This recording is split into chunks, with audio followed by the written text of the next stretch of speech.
ಶತ್ರುನ ಮೋಸ ಮಾಡಿದವ್ರನ್ನ ಸರಿಯಾಗಿ ಪಾಠ ಕಲಿಸೋದು ಹೇಗೆ? ಉತ್ತರ ಏನು ಮಾಡಬೇಡಿ, ಇಗ್ನೋರ್ ಮಾಡಿ. ನೀವು ಆನಂದವಾಗಿ ಖುಷಿಯಾಗಿರೋದನ್ನು ಕಲೀರಿ. ಅವ್ರ ಬಗ್ಗೆ ಧ್ಯಾನ ಕೊಡಬೇಡಿ, ತಲೆ ಕೆಡಿಸ್ಕೊಬೇಡಿ. ನೀವು ಖುಷಿಯಾಗಿರೋದನ್ನು ನೋಡಿ.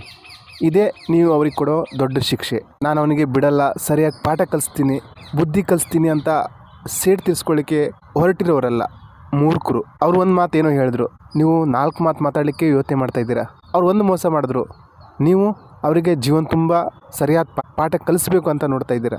ಅವ್ರ ಬಗ್ಗೆ ಯೋಚನೆ ಮಾಡ್ತಾ ತಲೆ ಕೆಡಿಸ್ಕೊಳ್ತಾ ನೀವು ನಿಮ್ಮ ಜೀವನದ ಅಮೂಲ್ಯ ಕ್ಷಣನ ವೇಸ್ಟ್ ಮಾಡ್ತಾ ಇದ್ದೀರಾ.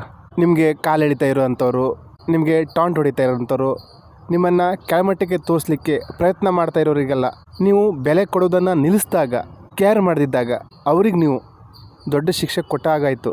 ನಿಮ್ಮ ಸಮಯ, ನಿಮ್ಮ ಎನರ್ಜಿಗಿಂತ ಬೆಲೆ ಬಾಳುವಂಥದ್ದು ಬೇರೊಂದಿಲ್ಲ. ಯಾಕೆ ನೀವು ಅದನ್ನು ಇವ್ರಿಗೋಸ್ಕರ ಯೋಚನೆ ಮಾಡಿಕೊಂಡು ದ್ವೇಷ ಸಾಧಿಸೋದ್ರಲ್ಲಿ ವೇಸ್ಟ್ ಮಾಡ್ತಾ ಇದ್ದೀರಾ? ಅವ್ರಿಗೆ ಪಾಠ ಕಲಿಸುವಂಥವ್ರು, ಮೋಸ ಮಾಡುವಂಥವ್ರು ಬರ್ತಾರೆ, ನೀವ್ಯಾಕೆ ಅದರಲ್ಲಿ ತಲೆ ಹಾಕ್ತಾ ಇದ್ದೀರಾ? ನೀವು ನಿಮ್ಮ ಜೀವನನ, ನಿಮ್ಮ ನೆಮ್ಮದಿನ, ಆನಂದವಾಗಿರೋದನ್ನು ನೋಡಿ. ನಿಮ್ಮ ಮಾನಸಿಕ ಶಾಂತಿ, ಶಾರೀರಿಕ ಸ್ವಾಸ್ಥ್ಯ ಯಾಕೆ ಹಾಳು ಮಾಡ್ಕೊಳ್ತಾ ಇದ್ದೀರಾ? ಅದಕ್ಕಿಂತ ಬೆಲೆ ಬಾಳುವಂಥದ್ದು ಮತ್ತೊಂದಿಲ್ಲ. ಅಂಥವ್ರ ಹತ್ರ ನೀವು ವಾದ ಮಾಡೋದ್ರಿಂದ, ಅವರಿಗೆ ರಿಪ್ಲೈ ಕೊಡ್ತಾ ಕೂತ್ಕೊಳ್ಳೋದ್ರಿಂದ, ಪ್ರತ್ಯುತ್ತರ ಕೊಡೋದ್ರಿಂದ ನಿಮ್ಮ ಮಾನಸಿಕ ಶಾಂತಿ ನೀವೇ ಕೆಡಿಸ್ಕೊತಾ ಇದ್ದೀರಾ. ನಿಮ್ಮ ಶತ್ರುಗಳು ನಿಮ್ಗೆ ಆಗದಿರುವಂಥವ್ರು ಅಷ್ಟು ಇಂಪಾರ್ಟೆಂಟಾ? ನಿಮ್ಮ ಎನರ್ಜಿ, ನಿಮ್ಮ ಸ್ವಾಸ್ಥ್ಯ ಹಾಳು ಮಾಡಿಕೊಂಡು ಮಾನಸಿಕ ಶಾಂತಿ ಕೆಡಿಸ್ಕೊಂಡು ಅವ್ರ ಬಗ್ಗೆ ಯೋಚನೆ ಮಾಡ್ತಾ ಇದ್ದೀರಾ? ಬಿಟಾಕಿ ಇಲ್ಲೇ. ಅಂಥವ್ರ ಮೇಲೆ 1 ನಿಮಿಷನೂ 1 ಸೆಕೆಂಡ್ ಸಹ ಖರ್ಚಾಗಬಾರ್ದು. ಅವರೇನೋ ಟಾಂಟ್ ಹೊಡಿತಾ ಇದ್ದಾರೆ, ನಿಮ್ಮನ್ನು ಜಗಳಕ್ಕೆ ಕರಿತಾ ಇದ್ದಾರೆ, ನಿಮ್ಮ ಮಾನಸಿಕ ಶಾಂತಿ ಹಾಳು ಮಾಡ್ಲಿಕ್ಕೆ ನೋಡ್ತಾ ಇದ್ದಾರೆ. ನೀವು ತಕ್ಷಣ ರಿಯಾಕ್ಟ್ ಮಾಡಿ, ರಿಪ್ಲೈ ಕೊಟ್ಟು ಅವರನ್ನು ಯಾಕೆ ಗೆಲ್ಲಿಗೆ ಬಿಡ್ತಾ ಇದ್ದೀರಾ?